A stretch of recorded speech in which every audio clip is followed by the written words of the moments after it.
Thanks for inviting me to this workshop. It's wonderful to see some familiar, but also a lot of new faces.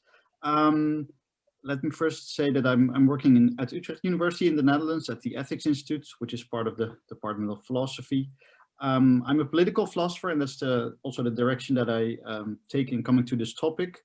And I'm currently the principal investigator of an ERC consolidated grant project on the business corporation as a political actor, which has started last September with 2 PhDs and 2 postdocs also involved.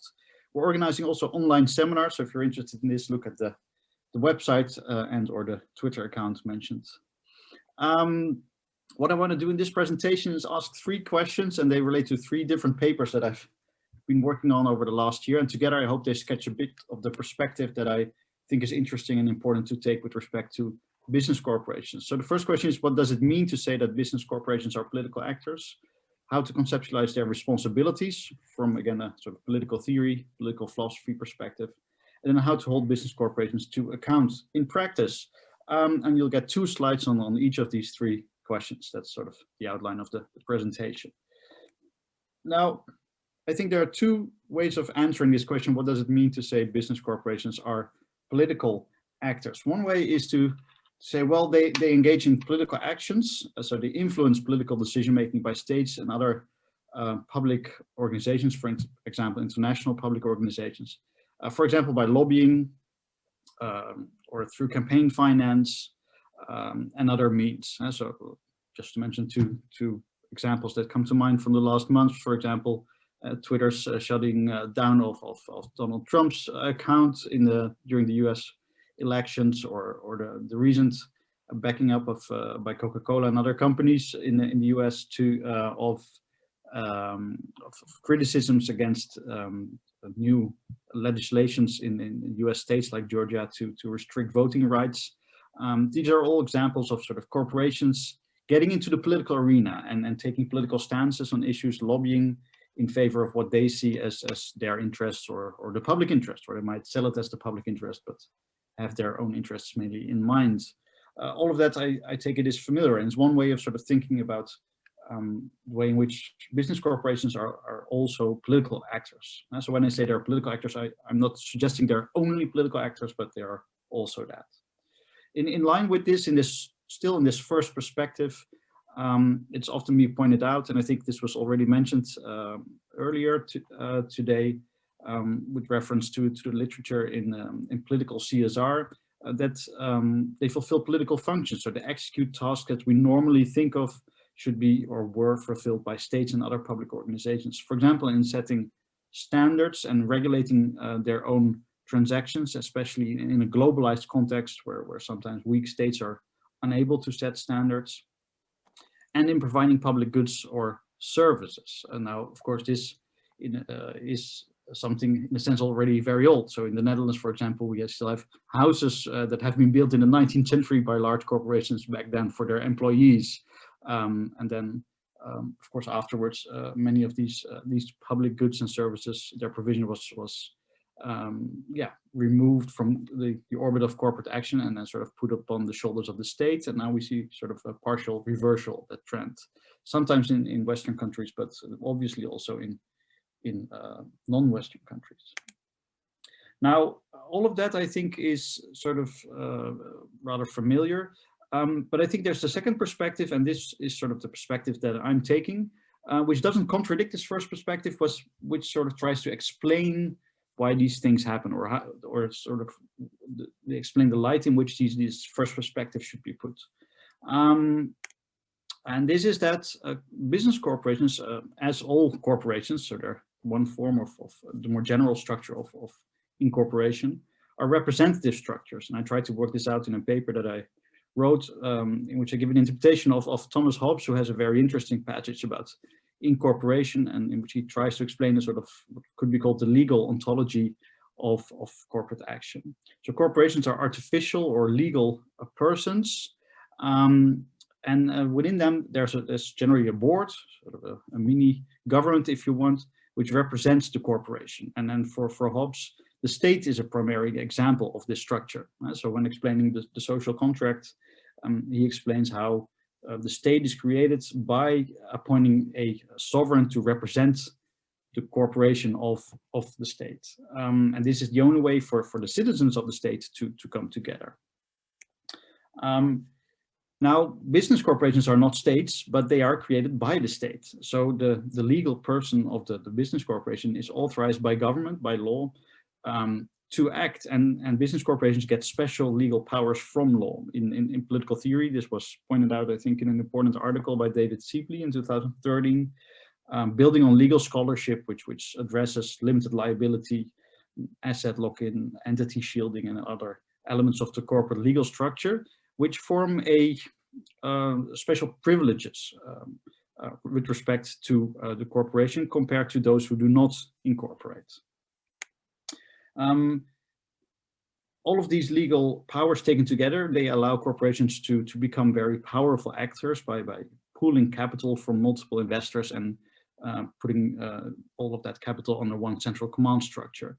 The big question, of course, normatively speaking, is for whom should these powers be exercised? And then especially in light of this sort of legal authorization of the business corporation.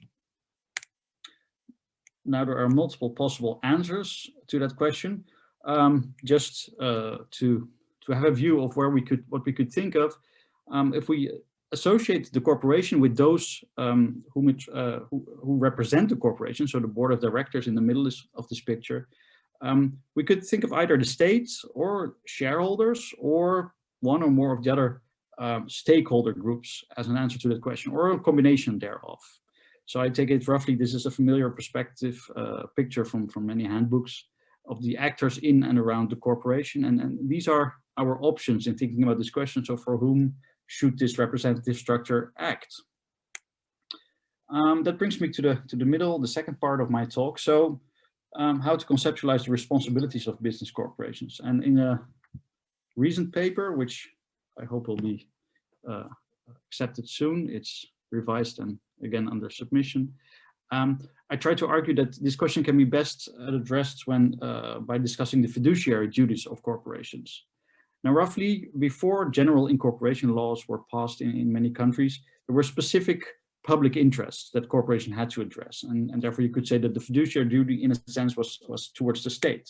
But of course, many have argued that, especially since general incorporation became custom in most countries, this picture doesn't really fit anymore. So you can't really, in a straightforward sense, conceive of business corporations as being in the business of doing specific public works, like building a bridge or a canal or something that that is a specific assignment from the state. More generally, I think it's best to see corporations from the 19th century onwards as being in the business of a general public task, which we can call wealth creation. So I'm conceiving of wealth creation as something that corporations do in what many people conceive of as a private capacity, but it is still a public assignment, if you want. That is the background for the authorization that business corporations get.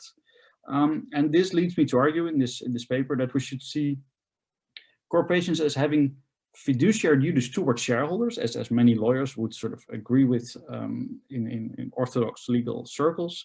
But we should conceive of these fiduciary duties towards shareholders as fiduciary duties to create wealth on behalf of society, if you want. So shareholders here act as what I call proximate beneficiaries.